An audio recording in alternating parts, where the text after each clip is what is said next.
저는 오늘 여러분과 함께 치료받아야 할 마음이라는 제목으로 말씀을 나누겠습니다. 하나님의 종 엘리사가 여리고에 갔을 때 여리고 사람들이 엘리사에게 나와서 이렇게 말했습니다. 선생님이요, 이 여리고성은 참으로 좋은 땅인데 물 근원이 나빠서 이 물이 흐르는 곳에마다 열매를 맺지 못하고 다 떨어집니다. 짐승들도 이 물을 마시면 낙태를 해버리고 심지어는 분열갈까지라도 이 물을 마시고는 어린애기를 낙태합니다.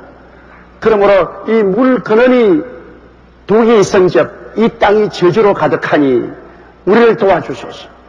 엘리사가 이 말을 듣고 하나님의 지시를 받아 소금을 가져오랬어.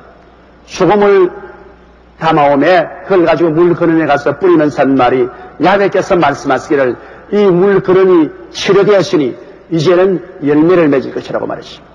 그러자 과연 그때로부터 여리고에 있는 물 근원이 치료를 받아 그 물이 흘러오는 곳마다 열매를 맺고 짐승들도 새끼를 낳고 사람들도 낙태하지 않았어.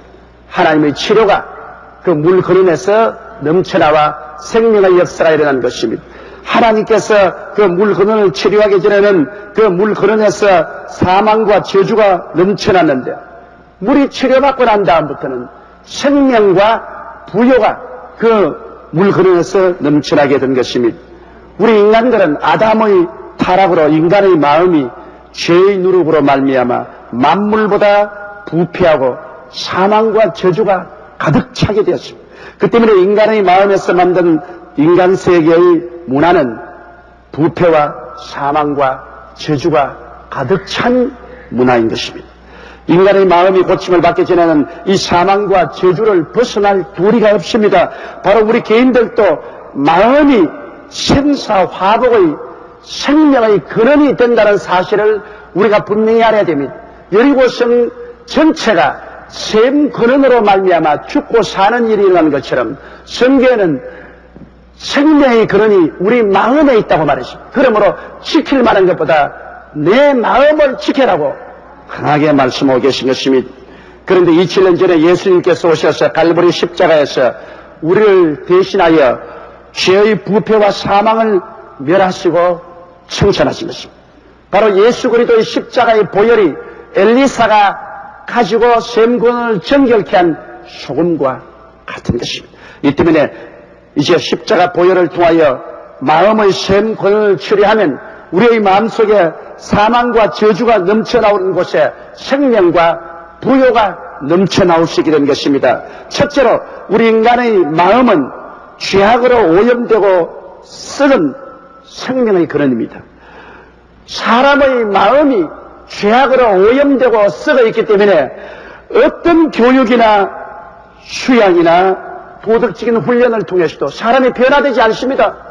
생명의 근원인 마음이 썩어 있고 부패해 있는데 아무리 머릿속에 새로운 교육을 주입하고 도덕적인 훈련을 시켜도 변하지 않습니다. 오직 사람의 마음의 근원이 변화되어야 되는데 사람의 마음의 근원이 어떻게 변화됩니까? 죄로 말미암아 썩고 부패해버리는데, 이것은 오직 우리를 대신해서 십자가에 못 박여 우리의 죄와 부패를 대신 걸머지고 청천한 예수 그리스도의 십자가의 보배로운 피와 하나님의 성령의 능력 이외에는 도저히 변화시킬 수가 없습니다. 고린도후서 5장 11절에 누구든지 그리스도 안에 있으면 새로운 피조물이라 이전 것은 지나갔으니 보라 새 것이 되었도다, 이렇게 외쳤습니다. 그것은 사람의 몸이 새롭게 되는 것이 아닙니다. 사람의 마음이 새롭게 되는 것입니다. 옛 마음이 청산되어 버리고 새로운 마음으로 거듭나게 되는 것입니다. 이것은 예수 그리스도의 십자가 보혈의 능력 이외에는 일어날 수 없는 역사인 것입니다. 역사적으로 유명한 탕자요, 이교도 신앙인이요, 노예상인이었던 존 뉴턴을 보십시오. 그가 지은 찬송이 온 세계에서 얼마나 유명하게 불러줍니까?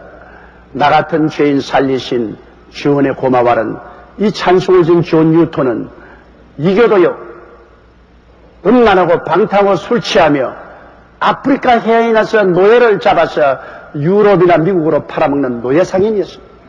그 흉악한 마음은 이루 말로 다 할 수 없습니다. 그가 배를 타고 술에 취하면 산노예를 끌고 와서 바다에 던집니다. 그러면 따라오던 상어들이 그 산노예를 머리채 득쓱 물고 팔을 바둥 치면 호탕한 웃음을 웃고 했습니다. 그러다가 한 번은 큰 풍랑을 만났습니다. 배가 파선할 지게 이러니까 그때야 죽음의 위험을 느낀 존 뉴턴은 엎드려 기도했습니다. 우리 어머니의 하나님, 항상 어릴 때부터 하나님을 찾고 기도하던 우리 어머니의 하나님, 우리 어머니의 기도를 들어서 나를 한 번만 살려주시면 내가 변화되어 새 사람이 되겠습니다.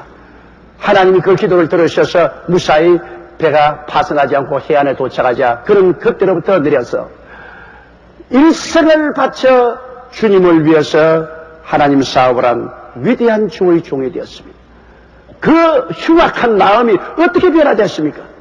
그 어머니의 하나님의 이름을 부르고 예수님의 보혈을 의지하자 주의 보혈이 그 속에 들어와서 그를 변화시키고 새 사람으로 만들어버리고 말한 것입니다. 다른 어떠한 힘으로 그를 변화시킬 수 없었습니다. 예수님 이름을 부르자 그리스도의 보혈이 그 부패하고 저주로 꽉 들어찬 마음을 변화시켜버리고 말한 것입니다.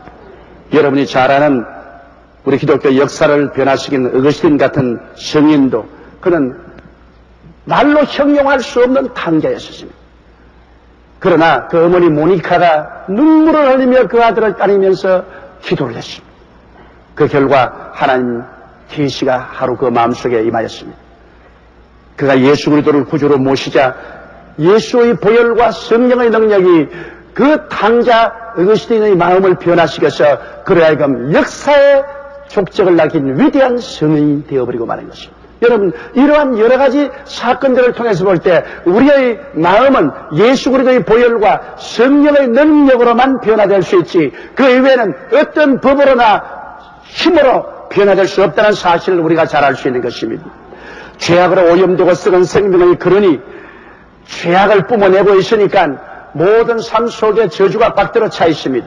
그러나 그 생명의 근원에 예수 그리스도의 보혈과 성령의 역사가 일어나면 완전히 저주가 사라지고 축복으로 넘쳐나고 사망이 사라지고 생명샘이 넘쳐나게 되어버리고 마는 것입니다. 둘째로 우리 사람의 마음은 세속과 마귀로 오염되고 썩은 마음입니다. 마음속에 세속에 꽉 들어차 있어. 음란하고 방토하고 술 취하고 도둑질하고 거짓말하고 시기하고 분노하고 질투하고 온갖 세속의 부패가 꽉 들어차 있어. 그게 다 마귀가 와서 함께 손을 잡고 도둑질하고 죽이고 멸망시키는 일을 합니다. 이 부패된 마음을 어떻게 청소를 할 수 있습니까?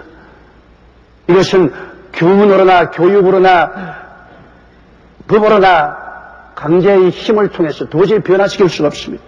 여러분 성경에 보면 갈라디아서 5장 19절로 21절에 이 부패한 육체의 일에 대해서 열거하는 것을 한번 들어보세요. 육체의 일은 현저하니 곧 음행과 더러운 것과 호색과 우상숭배와 술수와 원수를 맺는 것과 분쟁과 시기와 분념과 당지는 것과 불리함과 이단과 투기와 술취함과 방탕함과 또 그와 같은 것들이라. 전에 너희에게 경계한 것 같이 경계하노니 이런 일을 하는 자들은 하나님의 나라를 유업으로 받지 못할 것이라고 말했어. 세속과 마귀로 오염된 썩은 마음이 하늘나라를 유업으로 받을 도리는 절대로 없는 것입니다. 바로 이러한 것이 현실 세상입니다. 여러분 성경은 이 세상에 버림받은 사람들의 마음에 관해서 어떻게 말하고 있는지 압니까? 사람들은 뭐 세상 사람들이라고 해서 그렇게 하나님이 내버릴 수가 있느냐고 말하는 사람이 있을지 모르겠지만은 하나님이 보실 때 이 세상 사람들의 마음은 완전히 상실된 마음인 것입니다. 잃어버린 마음인 것입니다. 로마서 1장 28절로 32절에 하나님이 보시는 세상 사람들의 마음이 이렇다는 것을 보여주고 있습니다. 또한 저희가 마음이 하나님 두기를 싫어하며 하나님께서 저희를 그 상실한 마음대로 내어버려 두사 합당치 못한 일을 하게 하셨으니 곧 모든 불의, 추악, 탐욕, 악의가 가득한 자요, 시기, 살인, 분쟁, 사기, 악독이 가득한 자요, 수근수근한 자요, 비방하는 자요, 하나님을 미워하시는 자요, 능욕하는 자요, 교만한 자요, 자랑하는 자요, 악을 도모하는 자요, 부모를 거역하는 자요, 우매한 자요, 배악하는 자요, 무정한 자요, 무자비한 자라. 저희가 이 같은 일을 행하는 자는 사형에 해당한다고 하나님의 정하심을 알고도 자기들만 행할 뿐 아니라 또한 그 일을 행하는 자를 옳다느니라. 보십시오. 하나님을 저버리고 예수 그리스도를 배반하고 사는 이 세상에 상실한 마음을 가진 사람들의 그 처참한 정경을 보십시오. 이러한 상실한 마음에서 넘쳐나오는 것은 저주와 사망밖에 없는 것입니다. 그러므로 모든 일이 안 됩니다. 여리고성에 물이 저주와 사망이 있으니까 곡물들이 다 떨어지고 짐승들이 낙태하고 사람들조차 낙태했습니다. 오늘 우리가 돌질을 당하고 죽임을 당하고 멸망당하는 것은 다른 데서 오는 것이 아닙니다. 우리의 마음에 상실된 마음 속에 있는 부패와 저주에서 넘쳐나오는 것입니다. 여러분 9월 27일 뉴스에서 본 바 있는 것처럼 미국의 39세 된 한 부인이 결혼한 지 3년이 되어도 어린아이를 못 낳았습니다. 그런데 그 몸이 뚱뚱했기 때문에 그를 기바로 나는 임신했다고 거짓말을 했습니다. 그러고 난 다음 그 이웃에 사는 23살 된 새댁이 임신하여 한 주일만 있으면 어린애기를 해산한 것을 알고 그를 집에 꿰어가지고서 총으로 쏘아 죽였습니다. 그리고 그 배를 갈라가지고서 어린애기를 끄집어냈습니다. 그리고 그것이 자기 애기라고 강도에 사놓고 파티까지 열었습니다. 이것이 발견되자 경찰이 습격하니까 권총으로 자살하라. 그 어린애기는 그 아버지에게 돌렸다는 뉴스가 나왔습니다. 사람이 이렇게 악해질 수 있습니다, 여러분. 이 세상의 육체의 마음이나 상실한 마음은 그 그름이 부패하고 독으로 꽉들어 찼기 때문에 무한정으로 흉악해질 수가 있는 것입니다. 이것이 오늘 세상 사람들의 마음인 것입니다. 그런데 이러한 마음이 어떻게 변화될 수 있습니까? 그것은 오직 보혈과 성령의 능력으로 치료하면 되는 것입니다. 여리고성의 샘그런이 소금을 뿌리고 하나님의 말씀으로 치료된 것처럼 이렇게 부패하고 버림받은 마음도 예수 그리스도의 보혈이 임하고 성령의 역사가 임하면 치료 안 받아 생명의 근원이 될 수가 있는 것입니다. 에베소서 2장 1절로 7절에 보면 너희의 허물과 죄로 죽었던 너희를 살리셨도다. 그때 너희가 그 가운데서 행하여 이 세상 풍속을 쫓고 공중의 권세 잡은 자를 따랐으니 또 지금 불순종의 아들들 가운데 역사하는 영이라. 전에는 우리도 다 그 가운데서 우리 육체의 욕심을 따라 지내며 육체와 마음의 원하는 것을 하여 다른 이들과 같이 본질상 진노의 자녀였더니 긍휼의 풍성한 하나님이 우리를 사랑하신 그 큰 사랑을 인하여 허물로 죽은 우리를 그리스도와 함께 살리셨고 너희 은혜로 구원을 얻은 것이라. 또 함께 일으키사 그리스도 예수 안에서 함께 하늘에 앉히시니 이는 그리스도 예수 안에서 우리에게 자비하심으로써 그 은혜의 지극히 풍성함을 오는 여러 세대에 나타나게 하려 하시며 주님의 은혜로 말미암아 예수 그리스도를 모셔드릴 때 그 십자가에서 흘리신 보혈의 능력과 성령의 권세가 우리의 생명의 근원되는 마음을 완전히 치료해버리고 마는 것입니다. 그래서 마음속에서 세속과 마귀가 쫓겨나가고 그 자리에 천국과 성령이 들어와서 충만하게 해서 생명의 원천이 되어버리고 마는 것입니다. 셋째로 여러분, 우리의 마음은 질병으로 오염되고 썩은 마음입니다. 우리 여러 마음의 병, 육신의 병의 근원은 역시 마음에 있습니다. 염려, 근심, 시기, 질투, 원망, 미움, 불안, 두려움, 분노 등 이와 같은 마음의 스트레스가 오늘 우리 병을 이루고 있는 것입니다. 죄의 직간접적인 원인이 바로 병입니다. 야고보서 5장 16절에 이러므로 너희 죄를 서로 구하며 병 낫기를 위하여 서로 기도하라. 의인의 간구는 역사하는 힘이 많다고 했었습니다. 병의 근원이 죄에 있기 때문에 먼저 병 나으려고만 애를 쓰지 말고 죄를 회개하는 것입니다. 마음이 죄로서 부패했으니까 그것이 우리 육체의 병으로 나타나는 것입니다. 욥의 고백도 한 가지입니다. 욥기 3장 25절로 26절에 나의 두려워하는 그것이 내게 임하고 나의 무서워하는 그것이 내 몸에 미쳤구나. 평강도 없고 안원도 없고 안식도 없고 고난만 임하였구나. 욥은 그 온몸에 악창이 나서 죽을 병에 걸렸을 때 먼저 그것이 마음의 불안과 공포 속에 있다가 몸으로 터져나왔다고 하는 것입니다. 그러므로 우리가 앓는 병들의 원천은 그것이 물질적인 것이 아니라 영적인 것입니다. 죄의 원인 때문에 우리 몸에 병이 들게 된 것입니다. 그러므로 성경은 말하기를 마음의 기쁨은 양약이라도 마음의 근심은 뼈로 마르게 한다고 했습니다. 마음에 우리가 기쁨을 가지면 이것이 양약이 되고 약공장을 동원시켜서 우리 몸의 온 병을 치료해 준다. 근데 우리 마음에 기쁨의 샘이 넘쳐날 수 있는 길은 어디에 있겠습니까? 예수를 믿고 죄사함을 받고 구원을 받고 하나님 영광을 마음속에 받아들일 때 마음속에 기쁨이 넘쳐날 수가 있는 것입니다. 그것이 치료의 원인이 되지요. 잠언서 18장 18절에 사람의 심령은 그 병을 능히 이기려니와 심령이 상하면 그것을 누가 일으키겠냐. 사람의 심령은 병을 능히 이긴. 그러므로 마음이 치료받으면 병은 능히 이길 수가 있고 마음의 믿음으로 기도하고 하나님과 교제하면 모든 병은 능히 이길 수가 있는 것입니다. 오늘 질병의 70%가 마음의 스트레스에서 온다고 이 학기에서 정식으로 그렇게 발표하고 있습니다. 우리 사람들은 끊임없이 이 병든 마음, 이 저주받은 마음, 죽은 마음에서 넘쳐나오는 스트레스 때문에 사람들은 고통당하고 있습니다. 사람들은 걱정의 50%는 아직 일어나지 않은 미래의 일을 가지고 있고 40%는 과거의 일을 가지고 걱정하고 사실 10%만이 현재 겪는 일로 걱정을 하고 있는 것입니다. 오늘날 우리나라의 50대 남자는 여자보다 3배나 높은 사망률을 가지고 있습니다. 왜? 남자들이 세상에 나가서 더 많은 스트레스를 받기 때문에 여자보다 3배 이상 더 많이 죽는다는 것입니다.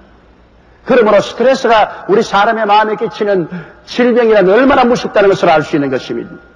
여러분, 병의 뿌리는 마음에 있습니다. 마음이 스트레스를 받고 염려하고 근심하고 불안하고 미워하고 초조하고 고통을 당하면 그 마음이 바로 이절어져서 온몸에 병을 일으키는 것입니다. 이 마음을 치료할 수 있는 길이 있으면 병을 치료할 수 있는 길이 열리는 것입니다. 이 마음의 치료를 어떻게 합니까? 그것은 말할 필요 없이 예수 그리스도의 보혈과 성령의 능력이 임하여서 마음속에 기쁨이 넘쳐나고 평화가 넘쳐나며 믿음이 넘쳐날 때 육신의 질병은 사라지고 마는 것입니다. 사도행전 10장 38절에 하나님이 나사렛 예수에게 성령과 능력을 기름 붓듯 하셨으며 제가 두루다니시며 착한 일을 행하시고 마귀에게 눌린 모든 자를 고치셨으니 이는 하나님이 함께 하십니다. 성령과 능력이 마음에 충만하면 주님께서 성령과 능력을 통해서 모든 마귀를 쫓아내고 마귀에게 눌린 모든 병을 다 고치신다고 말씀하는 것입니다. 그렇기 때문에 오늘 이 세상에서 사람의 마음이 부패하고 악해질수록 더 치료할 수 없는 무서운 병들이 꽉 들어 차는 것입니다. 그러나 우리가 회개하고 자복하고 마음속에 예수 그리스도가 안주하고 그 보혈과 성령의 능력이 나타나서 의와 평강과 희락이 넘쳐나고 믿음, 소망, 사랑이 들어차면 육신의 모든 병은 한 길로 왔다가 7길로 도망치고 마는 것입니다. 예수 그리스도 이름으로 부르짖는 기도는 모든 육신의 질병을 다 도망시켜버리고 마는 것입니다. 그러므로 우리가 병 고치려고 약만 자꾸 의지하지 말고 마음의 병을 고치면 육체의 병이 나아버리고 마는 것입니다. 요사이 더구나 이 분쟁으로 말미암아 병문이 문을 닫아놓고 의사들이 진료를 하지 않기 때문에 얼마나 많은 사람이 고통 가운데 있습니다. 이러한 모든 일들이 다 마음의 부패에서 온 것이 아닙니까? 탐욕으로 말미암아 서로 물고 찢고 싸우고 인술 가지라도 집행하지 못하게 되고 있지 않습니까? 문제는 마음의 치료를 받아야 되는 것입니다. 그래야 가정도 살고 사회도 살고 노사 분쟁도 해결되고 그리고 인류의 모든 분쟁도 해결될 수 있는 것입니다. 마음에 불안과 미움과 초조와 공포가 꽉 들어찬 이상 여러분 이 세상에 아무리 인간의 수단과 방법으로 노력해도 일이 이루어지지 않습니다. 마음의 치료는 예수 그리스도의 보혈과 성령의 능력 이외에는 없다는 것을 우리가 알아야 되는 것입니다. 넷째로 저주로 오염된 생명의 근원은 마음입니다. 우리가 사는데 저주가 다가오고 하는 일이 다 안 되고 이게 어떻게 되느냐. 그래서 사람들은 정 안 되면 사주팔자를 보기도 하고 무당을 불러서 굿도 하고 혹은 산천 초목에 가서 빌기도 하는데 몰라서 그렇습니다. 여리고성에 열매가 떨어지는데 무당에 가서 무당하고 우상에서 절한다고 해서 여리고성 열매가 안 떨어지겠습니까? 여리고성에 열매가 떨어진 것은 여리고의 물 근원이 사망과 독으로 꽉 들어차기 때문인 것입니다. 우리에게 일이 안 되는 것은 우리 마음에 사망과 독이 있기 때문에 그렇지 환경에 가서 빈다고 일이 되는 것이 아닙니다. 지킬 만한 것보다 내 마음을 지켜라. 생명의 근원이 이에서 난다고 하므로 복과 화가 우리 마음에서 나오는 것입니다. 하나님은 우리 마음을 통해서 복을 주시고 또 우리 마음을 통해서 하나님께서 심판도 하시는 것입니다. 이렇기 때문에 우리 마음이 하나님의 복을 주시는 파이프라는 것을 우리가 알아야 돼요. 그러므로 저주의 근원은 영적이요 물질적인 것이 아닙니다. 여러분, 저주가 왜 임했습니까? 아담과 하와가 하나님을 반역하고 죄를 지었기 때문에 하나님이 저주하신 것입니다. 세상이 저주받기 전에 아담과 하와의 마음이 죄를 지어서 그를 통해서 저주한 것입니다. 그렇기 때문에 마음의 변화를 받기 전에는 삶의 환경에서의 저주는 절대로 변화되지 않습니다. 이스라엘이 율법을 어김으로 저주받은 것을 우리 성경에 알지 않습니까? 이스라엘 사람들이 마음으로 하나님 법을 어기니까 저주가 그 환경에 다가오게 된 것입니다. 신명기 28장 15절로 24절 보세요. 내가 만일 내 하나님 야훼의 말씀을 순종하지 아니하며 내가 오늘날 내게 명하는 그 모든 명령과 규례를 지켜 행하지 아니하면 이 모든 저주가 내게 임하고 내게 미칠 것이니 내가 성읍에서도 저주를 받을 것이며 들에서도 저주를 받을 것이요 또 내 광조리와 뜻반죽 그릇이 저주를 받을 것이요 내 몸의 소생과 내 토지의 소산과 내 우양의 새끼가 저주를 받을 것이며 내가 들어와도 저주를 받고 나가도 저주를 받으리라. 내가 악을 행하여 그를 잊음으로 내 손으로 하는 모든 일에 야훼께서 저주와 공고와 견책을 내리리라. 그래서 속히 파멸케 할 것이며 야훼께서 내 몸에 연병이 들게 하사 내가 들어가 얻을 땅에서 필경너를 멸하실 것이며 야훼께서 폐병과 열병과 상한과 학질과 한재와 풍재와 썩는 재앙으로 너를 치시리니 이 재앙들이 너를 따라서 너를 진멸케 할 것이라. 내 머리 위의 하늘은 노시 되고 내 아래의 땅은 철이 될 것이며 야훼께서 비 대신에 티끌과 모래를 내 땅에 내리시리니 그것들이 하늘에서 내 위에 내려서 필경너를 멸하리라. 이 어마어마한 저주가 어디서 나왔습니까? 이스라엘 백성의 마음으로 하나님을 거역하고 하나님의 계명과 율법을 짓밟아 버릴 때 오겠다는 것입니다. 그러므로 저주가 왔다고 해서 환경의 변화를 가지려고 아무 예를 쓴다고 해서도 안 됩니다. 저주는 마음에서부터 환경으로 넘쳐나는 것입니다. 그러므로 마음을 고치면 축복이 마음에서부터 환경으로 넘쳐나는 것입니다. 여러분, 그렇기 때문에 성경은 복받은 사람이 덜에 가면 덜에 복이 임하고 집에 들어오면 집에 복이 임하겠다고 말한 것입니다. 복받은 사람은 어떤 사람입니까? 그 마음이 치료함 받은 사람인 것입니다.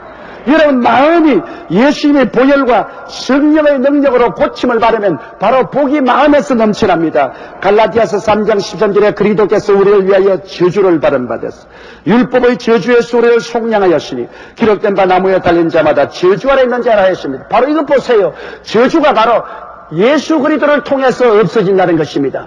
예수님이 십자가에 못 박여 저주를 대신 짊어졌으므로 예수를 구주로 모시고 믿고 순종하고 나가면 그리스도가 우리 마음속에서 저주를 세워버리기 때문에 우리가 생각하는 것이나 말하는 것이나 행하는 모든 일에 하나님의 축복이 넘쳐나서 운명과 환경이 변화되어 버리고 만나는 것입니다. 그렇기 때문에 오늘날 우리가 복받기를 원하면 우리 마음의 변화를 받아야 되는 것입니다. 마음의 변화를 받지 않고는 복이 오지 않아요. 마음의 생명의 근원이 치료를 받아야 되는 것입니다. 여리고성의 물 근원이 치료받듯이 우리 마음의 생명의 근원이 치료받으면 마음에서 넘쳐나오는 지혜와 총명과 모략과 재능이 다 하나님의 축복을 받아서 하는 일마다 영혼이 잘됨같이 범사에 잘되며 강건하고 생명을 얻되 넘치게 얻게 되는 것입니다. 지킬 만한 것보다 내 마음을 지켜라. 생명의 근원이 이에서 난다는 것을 잊어서는 안 되는 것입니다. 이 세상은 여리고 들판입니다. 그러나 여리고 들판에 여러분 물은 여러분 마음에서 나오는 것입니다. 생명의 근원이 마음에서 나오는데 마음에 저주와 독의 물이 넘쳐나오면 모든 과일들이 다 떨어지고 짐승들이 낙태하고 안 되는 겁니다. 우리의 사는 이 세상은 여리고지만은 우리의 셈 근원이 달라지면 여리고가 낙토가 되어버리고 마는 것입니다. 다섯째로 사망으로 오염된 생명의 근원도 여러분 예수의 보혈과 성령으로 치료받습니다. 사람은 태어나서 죽지 않아요. 왜? 물리적으로 죽는 건 아닙니다. 요사이 여러분 생명과학을 전공하는 사람들이 인간 설계도를 그려놓고 보니까 사람은 육체적으로 안 죽게 되어 있는데 왜 죽음이 있다고인지 모르겠다고 그렇게 발표한 것을 여러분들 읽어보셨을 것입니다. 오늘 과학자들이 인간의 육체를 연구해 보니까 설계가 안 죽도록 설계되어 있는데 사람은 죽습니다. 그건 왜냐? 사람은 죄값으로 죽는 것입니다. 죄를 짓지 않았으면 죽지 않아요. 죽음이 영적으로 온 것이지 육체적으로 물리적으로 온 것은 아닌 것입니다.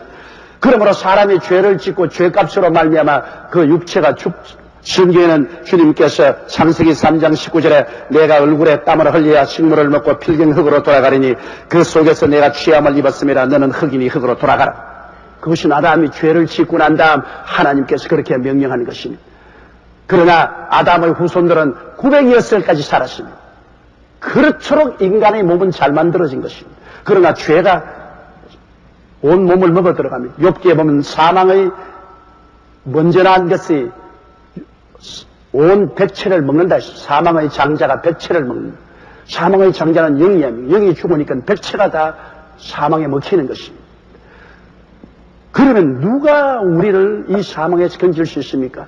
여러분, 육체가 죽는 것은 별로 두렵지 않습니다. 두 번 죽는 것이 두렵습니다. 요한계시록 21장 8절에 그러나 두려워하는 자들과 믿지 않은 자들과 흉악한 자들과 살인자들과 행함자들과 술객들과 우상숭배자들과 모든 거짓말한 자들은 불과 유황으로 타는 못에 참여하는 이것이 둘째 사망이라.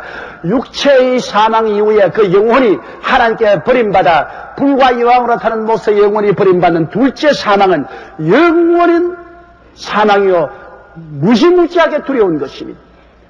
이 첫째 사망도 둘째 사망도 피하기 위해서는 우리 마음의 죄악에서 치료받아야 되는데, 이 죄악에서 치료를 어떻게 받습니까? 우리가 수양과 도덕으로 치료받을 수 있습니까? 인간의 선한 행위로 우리 죄를 어떻게 다 청산합니까?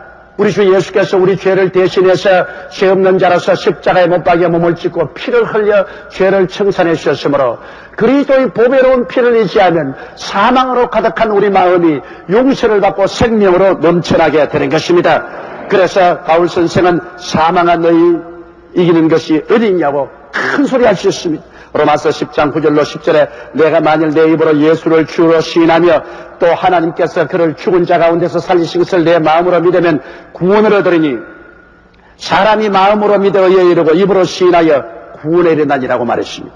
로마서 6장 23절에 죄의 삭선 사망이요 하나님의 은사는 그리스도 예수 우리 주 안에 있는 영생이라고 말하겠습니다. 우리의 마음이 사망이 떠나고 영생으로 충만하면 육체의 장막집 무너지더라도 우리는 손으로 예비한 영원한 집, 아버지의 집으로 들어가며 우리는 둘째 사망을 두려워하지 않을 것은 하나님이 우리 위해서 예비한 새 하늘과 새 땅과 새 예루살렘이 준비되어 있습니다. 그것이 우리가 그리스도와 함께 부활의 몸으로 올라가면 이 추한 몸이 영광스러운 몸으로, 약한 몸이 강한 몸으로, 육의 몸이 신령한 몸으로, 죽을 몸이 영생의 몸으로 변화되어서 눈물과 근심과 탄식과 이별하는 것이나 고하는 것이나 앓는 것이 없는 곳에 영원히 살게 되는 것입니다. 이 모든 것이 우리 마음이 치료받음으로 이루어지는 것인데, 이 마음의 치료는 갈보리 십자가에 못 박여 몸과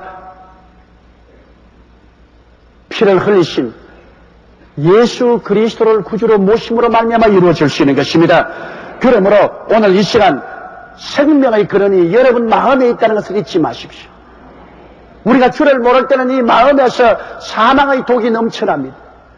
우리 집도 여리고요, 우리 직장도 여리고요, 세상도 여리고인데 우리 속에서 독의 샘물이 넘쳐나니까 사망과 저주가 받들어 차서 집안에도 사망과 저주가 있고 직장에도 사망과 저주가 있고 생활에도 사망과 저주가 있습니다. 오늘 온 세상에 사망과 저주가 받들어 차 있지 않습니까? 그런데 이 여리고 같은 이 세상에 사는 우리의 마음속이 샘의 근원인데 이 샘 근원에 소금을 던져야 돼요. 이 소금이 바로 예수 그리스도의 보혈과 성령의 능력인 것입니다. 내가 회개하고 예수를 구주로 모시고 입으로 시인하며 의지할 때 예수님의 보혈이 나의 샘 근원을 고쳐주시고 성령이 와서 나를 새롭게 하는 것입니다. 물과 성령으로 거듭나지 아니하면 하늘나라를 볼 수 없는데 성령이 와서 우리를 새롭게 함으로 우리의 샘 근원이 고쳐집니다. 우리 마음이 고쳐지면 이 마음속에서 용서와 의의 샘이 넘쳐나고 이 마음속에 천국과 성령의 샘이 넘쳐나고 이 마음에서 기쁨과 치료의 샘물이 넘쳐나고 이 마음속에 아브라함의 축복과 번영의 샘물이 넘쳐나고 이 마음속에서 영생의 축복이 넘쳐나게 되는 것입니다. 마음의 샘물이 달라집니다. 마음의 샘물이 달라지니 그 샘물을 받아 이루어지는 가정이 달라지고 직장이 달라지고 사회가 달라지고 영혼이 잘됨같이 범사의 잘됨에 강건하고 생명을 얻되 넘치게 있는 역사가 일어나게 되는 것입니다. 우리들의 삶에 사망과 저주가 있어 삶의 축복과 행복의 열매를 맺지 못하는 이유는 생명의 근원인 마음이 오염되고 썩어 있기 때문인 것입니다. 마음이 새롭게 되지 않고는 축복과 결실의 삶은 절대로 불가능합니다. 그러나 마음은 예수 그리스도를 구주로 모시고 보혈과 성령의 능력을 의지할 때 변화되는 것입니다. 치료받는 것입니다. 여리고 사온 엘리사가 셈의 건을 고치고 난 다음에는 열매를 맺고 짐승들은 새끼를 낳고 사람들은 자녀를 건강히 낳아서 길렀다고 말하시. 이와 같은 축복이 오늘 예수를 구주로 모시고 마음에 보혈과 성령을 의지하는 여러분에게 넘쳐나게 되시기를 주의 이름으로 축원합니다. 우리 다 같이 고개서 기도드리겠습니다. 사랑이 많으신 우리 아버지 하나님, 성경에는 지킬 만한 것보다 내 마음을 지켜라, 생명의 그름이 이에서 난다고 했었으니 우리의 가정, 우리의 사회, 우리의 직장, 우리의 세계 모든 역사는 우리 마음에서 넘쳐나는 것입니다. 마음에 독이 꽉 들어차 있고 사망과 저주가 넘쳐나는데 아버지, 우리 환경이 변화될 수가 없습니다. 여리고 성의 샘물 근원이 엘리사가 소금을 던져 축복함으로 고침을 받은 것처럼 예수 그리스도의 보혈과 성령의 능력으로 우리 마음이 다 고침을 받고 하나님을 찬미하고 예배하고 말씀을 믿고 의지하며 꿈을 갖고 믿음을 갖고 감사를 가지고 나가는 우리 성도들에게는 그 생명이 넘쳐나서 가정과 생활과 자녀와 사업에 영혼이 잘됨같이 범사에 잘되며 강건하고 생명을 얻어 넘치는 열매를 맺게 되는 것은 당연한 이치옵니다. 우리 아버지 예수를 믿고 주를 찬미하는 모든 사람들 속에 넘치는 생명수로 말미암아 열매 맺는 삶을 살게 주님께서 넘치도록 복을 나리어 주옵소서. 예수님 이름으로 기도드리옵나이다.